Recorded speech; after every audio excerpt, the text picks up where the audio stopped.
Hey family, welcome back to Transcend with Ebony. It's Ebony here dropping by with another quick message. My apologies, you all. No, I am not on camera today. Unfortunately, my son and I have been having a cold for the last few days, and it's really been kicking our butts. But anyhow, I had to jump on and deliver this quick message for someone.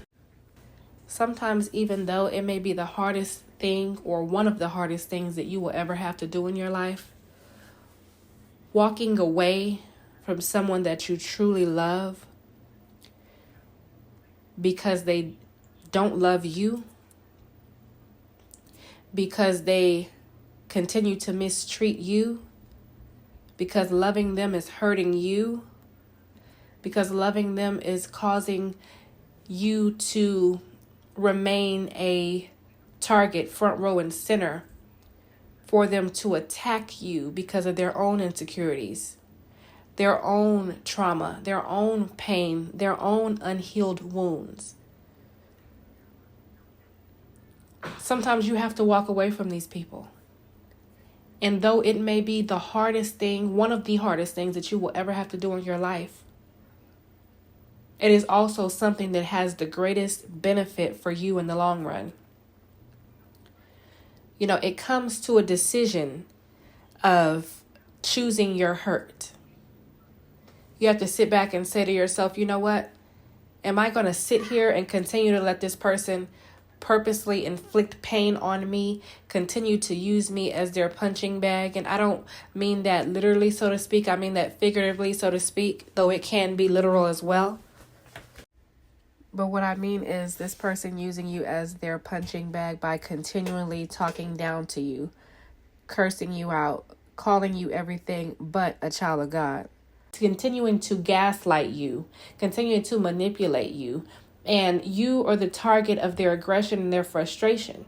This individual, whether they have any maybe addiction, substance abuse, things like that, and then once they either have had too much, they come and they take all their frustrations out on you, or maybe this individual doesn't know how to process their pain and they continue to allow it to build and compartmentalize it inside, and then when they explode, they explode on you, and all of these things pour out on you. Now you are the only one drained, you are the only one hurt, you are the only one receiving the short end of the stick in a sense. So would you rather to intentionally, willingly choose to endure that pain, or would you rather cause yourself a bit of pain for just a moment and stand up for yourself, turn around and walk away and say goodbye? Now, it's not going to be easy to do that by far. And yeah, it may hurt. You may shed a few tears. But would you rather deal with that one-time pain of having to walk away, part ways, and start your healing process and walk along your healing journey, versus sitting and staying in that pain day to day, allowing that person to continue to beat on you like a punching bag, whether it be with their words, their fists, whatever it may be? Rather allow them to continue to inflict that pain on you constantly, every day, never giving you the chance to heal, because before you know it, before you could even find yourself trying to lick the wounds of the last, from the last situation, then they're inflicting more pain on you. They're coming at you again with something else, and it just continues over and over and over. So you have to pick your pain. You have to choose your pain. Do you want to continue to allow them to hurt you every day, or would you rather hurt yourself by standing up and walking away and parting ways? And then, like I say, that will benefit you so much more in the long run, because once you turn around and walk away, at least you can then start your healing journey. And in doing so, a lot of you, I know some of you right now are actually on your healing journey. Some of you have not there yet. Some of you are still, enduring that pain, and you're still allowing this person to use you as their punching bag. Maybe you just haven't seen a way out yet, or maybe you don't know the way out. And this is your confirmation that you're going to have to stand up and turn around and walk away, because if you sit here and you see that no matter how much love you try to pour into this person, no matter how much you try to give that person, no matter how much you try to encourage them or lift them up, they continue to reject you and hurt you, then you see where that's going. Look how long you've been experiencing that with this individual. Is there any sign of change? Or do you see small little signs of change and teeny weeny salt grains of hope of them changing once you see that they feel like you're fed up and you're all signs are pointing towards you leaving. See, that's another thing. Once this person is able to feel that you're about to pack up and leave, oh, they're going to try and love bomb you. They're going to try and put up a facade as if, oh, they're going to change. That's when you have to use your discernment. You have to ask God to increase your discernment and give you clarity and revelation on the situation, that you can clearly see and understand that this is all a show just to simply bait you back in. How many times have you gone through that same toxic cycle with this same individual to where they give you hope because you to the point to where you've had it over your head, you fed up, you're ready to go. Once they see you ready to go, all of a sudden they want to become this sweet individual again. Maybe the person that you once knew, they start love bombing you all of a sudden. They start wanting to do things with you and give you time and attention again. And then the moment you get back comfortable, like, okay, yep, there's hope. This person has changed. They've had an epiphany. They see what's going on. They see what they're doing wrong. They're really going to change for real this time. As soon as you get that comfort, then all of a sudden, bam, the abuse is right back. Then that abuse and that manipulation is right back. Then there you are being their punching bag again. It's time for you to stand up and know who you are, know whose you are, know who God said you are.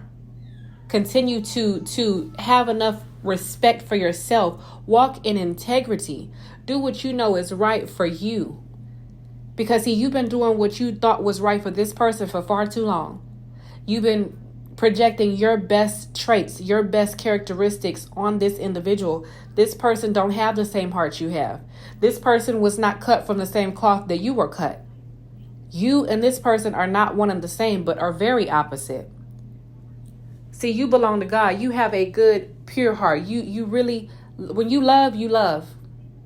This person was never truly taught how to love. This person doesn't want to heal. They don't want to be helped. You can't save them because they don't want to be saved. I know you want to help them because that's how God created you. God created you with a servant's heart, with a generous, loving heart. So you want to help people if you feel that you can. But this particular person, they don't want your help. That's why they continue to reject you. They don't want your help. That's why they continue to hurt you when you try to help them. That's why they continue to reject your love and continue to use you and abuse you the way that they do. So you're going to have to make a tough decision and choose your pain. Do you want to continue to relive this vicious cycle of allowing them to hurt you, then love bomb you and get your hopes up? And it's like you're on an emotional roller coaster because you get to this ultimate high when you feel like, you know what? Okay, this person, they for real this time. They're going to really, truly show effort. They're going to try. You know, they're giving me this little bit of hope. Let me just hold on to it and hope that they change. And then a couple of days, weeks, months later, they slam you back into the ground and step on your heart by doing the same things all over again. And at that time, that's taking a toll on you mentally, emotionally, spiritually. It's draining. That can cause stress, anxiety. It can cause depression. It can cause so many things. It can cause so many things to rise up in your body, including illness. Nobody got time to deal with all that. So do you want to deal with that? Or are you willing to hurt yourself for a short period of time by saying, you know what, I got to walk away.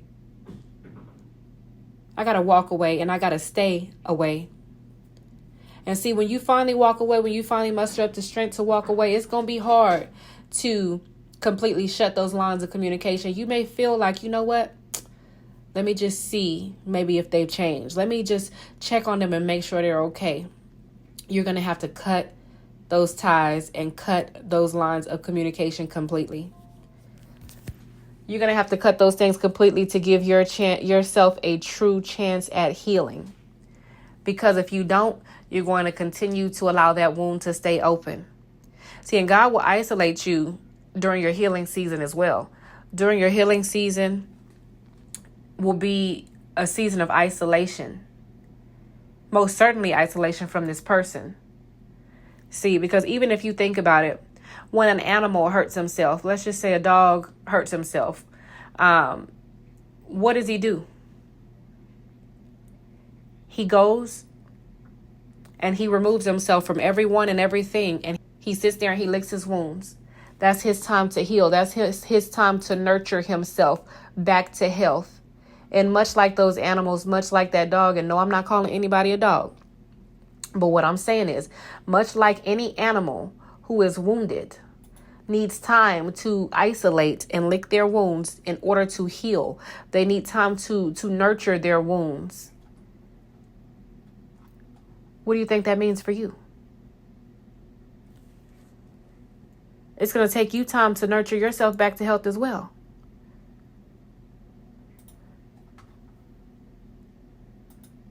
It's going to take you time to get back to yourself, to find you again. To heal mind, body, and spirit. For you to surrender those things to God and allow God to do a great and mighty work in and through you. It's going to take time for you to heal. So it's time for you to make a decision. And for those of you who have made a decision, all glory be to God. And you know what? God is going to continue to heal you.